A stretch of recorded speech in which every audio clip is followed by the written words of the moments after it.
Nagluto ako ng fried rice with some vegetable. Naglagay lang ako ng mantika sa kawali, tapos naglagay ko na yung itlog.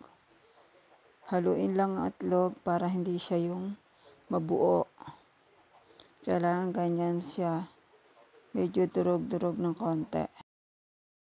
Tapos nilagay ko na yung rice, yung bahaw or yung lamig na kanin. Haluin lang na ilang minuto para mag-mix yung itlog at rice. Tapos nilagay ko na yung mga vegetable. Naglagay ako dyan ng celery, carrots, at sausage. Ginayat ko lang sila ng maliliit. Haluin lang para magsama-sama lahat ng mga ingredients. Naglagay na rin ako ng chicken powder at kaunting asin. Haluin lang ng mga ilang minuto pa hanggang sa maluto ang fried rice.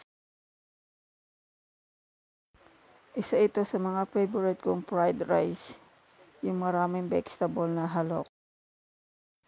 Done cooking for fried rice. Thank you for watching, guys. See you next time. Bye.